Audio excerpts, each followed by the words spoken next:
어질현, 어질량, 어질고 현명한 사람을 뽑는 과목이라는 의미죠. 과거 시험 제도는 문장이 뛰어나거나 유교 경전을 잘 암기한 사람을 뽑을 수는 있지만 그 사람의 인품이 훌륭한지는 알 수가 없잖아요. 네. 모르죠. 그래서 이 현량과를 통해서 인품과 도덕성이 뛰어난 인재를 선발하자라고 주장을 한 거예요. 근데 어떻게 알아요? 그러니까 그건 어떻게 알아? 어딘지? 자, 그런데 대체 어떤 방식으로 하면 인품이 뛰어난 사람을 뽑을 수 있다는 걸까? 임용할 만한 사람을 천거하여 궁궐 뜰에 모아놓고 친히 대책을 시행하신다면 인물을 많이 얻을 수 있을 것입니다. 여기서 대책이란 왕의 질문을 던지면 그에 대한 자기의 견해와 포부를 서술하는 방식의 시험을 말합니다. 그러니까 1차적으로 임용할 만한 인품 좋은 사람을 천거, 즉 추천을 통해 선발을 하는 거예요. 그리고 추천받은 이들을 궁궐로 불러가지고 학식과 기계를 심층 면접을 통해 검증해 본 이후에 최종 선발하자는 겁니다.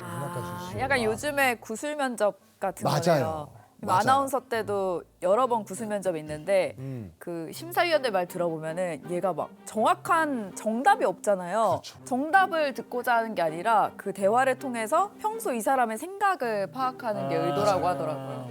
이게 조금 공감해요.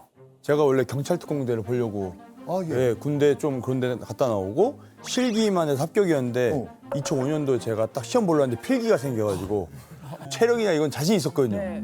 근데 필기가 생겨가지고 저는 포기.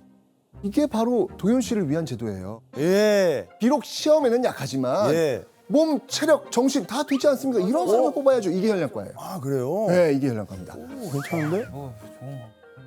마찬가지로 중종도 이 현량과 제도에 대해서 긍정적이었어요. 세상을 바꿔놓고야 말겠다. 세종대왕께서 이루셨던 태평성대를 내 손으로 다시 만들 것이야. 그렇게 총 120명의 인물이 천거됐고요. 그중에 28명이 최종적으로 선발됩니다. 많다. 그런데 제발 내가 불안해요. 여기서 중종의 심기를 건드리는 또 하나의 문제가 발생을 합니다. 그게 제발, 좋다 했잖아요. 좋다 했잖아요. 네, 현량가 때문에 중종의 심경이 변한 두 번째 이유가 되는데요. 사실 이 28명의 합격자를 잘 보면 조광조와 친분이 있거나 또 학연으로 연결된 사람들이 많았어요. 이야 이게 변한다니까. 뭐 예를 들면 조광조와 가장 친한 친구이자 성리학 지식으로 존경을 받고 있는 이 김식이 현량과 장원으로 선발이 돼요. 그리고 조광조와 가깝게 지냈던 당시 안당이라고 하는 사람이 있는데 세 아들이 모두 현량과에 이름을 올리게 됩니다. 그러니까 결과적으로 보면 최종적으로 본인이 낙점을 해서 뽑기는 했지만 결국은 현량과가 조광조 세력을 더 확대시킨 것은 아닐까라고 하는 의심을 갖게 되었던 것이죠. 아니 근데 조광조 입장에서 진짜 그동안 내가 주위 봤는데 너무 괜찮은 사람들이 있었던 거야. 그러면 현량과를 해서 이 사람들을 한번 봐주시겠어요? 결론은 결정은 큰일 중종이 났어. 하겠지만 아니 큰일 날 사람이네. 그렇게 할 수는 있는 거잖아요. 왜냐면 본인이 할 결정지인 건 아니잖아요. 이게 과거라고 하는 형태로 치러졌다는 게 결국 문제가 된 것 같아요. 딱 한 번 시행이 됩니다. 조선 역사 전체에서 추천해서 뽑는 시험은 딱 한 번 시행이 되고요. 폐해가 많았나 봐요. 어쨌건 이 조광조는 더 큰 권세를 얻기 위해서라든가 뭐 개인의 사심을 채우기 위해 이 현량과를 시행한 건 아니었어요. 하지만 조광조의 의도와 상관없이 결과적으로 현량과가 중종의 의심을 불러일으키는 계기는 된 겁니다. 중종은 최초로 반정을 통해서 왕이 된 인물이잖아요. 이런 상황들이면 또 신하들이 반기를 들고 반정을 일으키면 어떡하지? 두렵고 불안. 무섭고 뭐 그랬을 것 같은데요. 하지만 이때 중종의 이 불안한 속내와 달리 조광조의 마음은 어땠을 것 같아요? 내가 좋은 사람들을 많이 뽑아드렸으니까 잘 고르시겠다. 좋아하시겠지? 네, 야. 보세요. 소격서 혁파에 이어서 현량과 실시까지 뭐 과정과 결과야 어쨌든 모두 중종이 승인해줬기 때문에 가능한 일이었습니다. 우직한 조광조는 이 자신에 대한 이 중종의 믿음이 흔들림 없이 굳건하시구나 라고 믿었겠죠. 다음 해야 될게 원하는 대로 뭐지? 다 됐어요. 다음 그렇죠. 다음 거 생각할 것 같아요. 맞습니다. 현량과를 실시한 지 불과 6개월 만인 1519년 10월 25일 조광조는 중종의 건드리지 말아야 할 걸 건드리고 맙니다.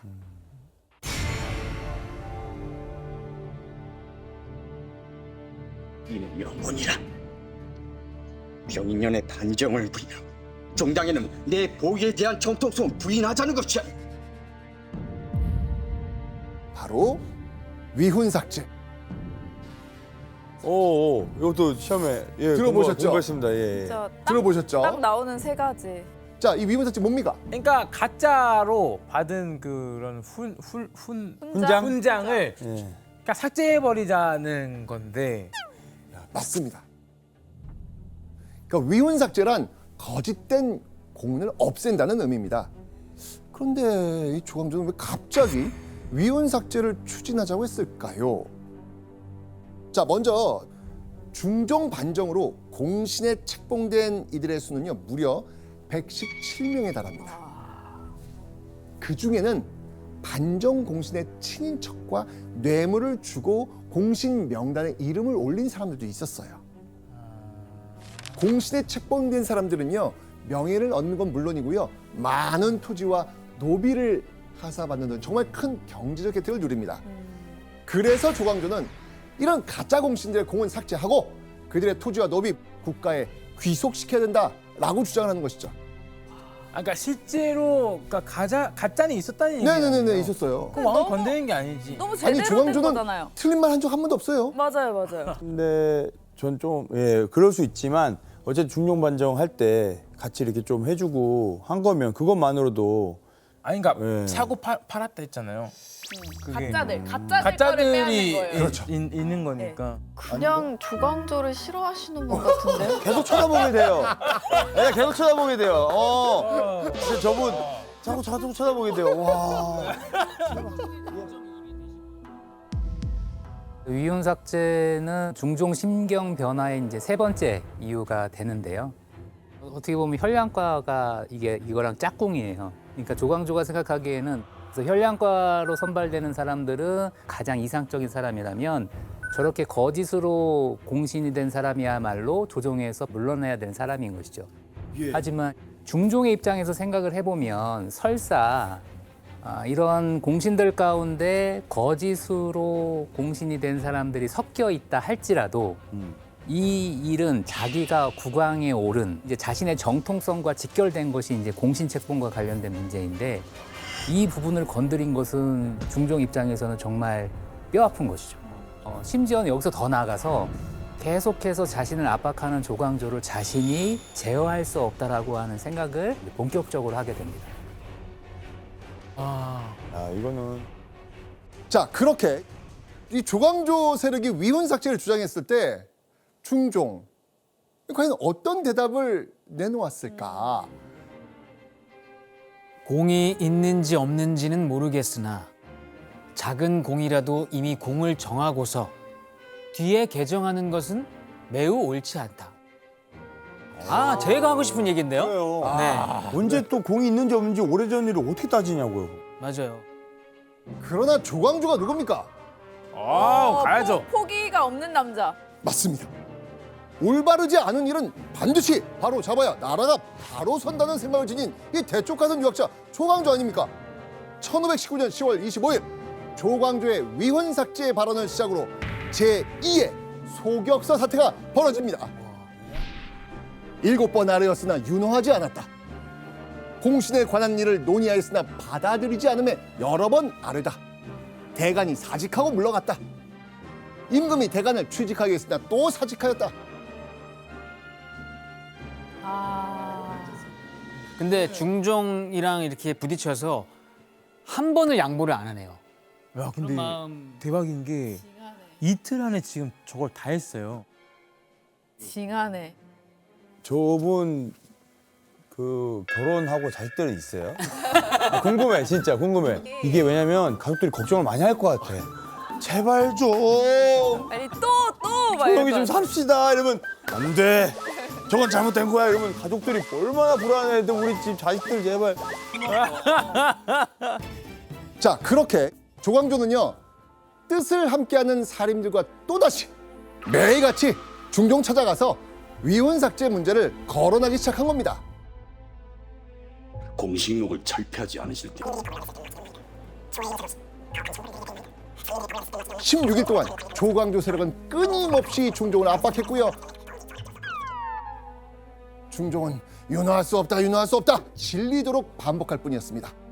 그러던 1519년 11월 11일 조광조 세력의 압박에 막 지칠 대로 지친 이 중종이 위혼 삭제 추진하겠다라고 결단을 내린 겁니다. 와, 근데 대단하다. 손은석 교수님, 근데 중종 입장에서는 안 돼 하고 끝까지 버티면 되는 문제 아닌가요? 왜 결국은 위혼 삭제를 하신 거예요? 이 시점에서 보면 조정 신료들 중에서 상당수가 조광조 세력이라고 분류되는 사람들이 많이 포진하고 있었습니다. 그리고 위혼 삭제에 대해서 이제 부동성 발언들을 많이 해줬고요. 그리고 이렇게 압박하는 상황 속에서 이제 중종은 안 된다를 이제 거듭을 했지만 결국은 이것을 수용할 수밖에 없는 어떤 힘의 어떤 그 압박도 굉장히 컸기 때문에 수용을 하게 되었던 것이죠. 와, 그럼 조광조가 지금 엄청 세져 있는 거네요. 권력이 너무 세 지금 세력이.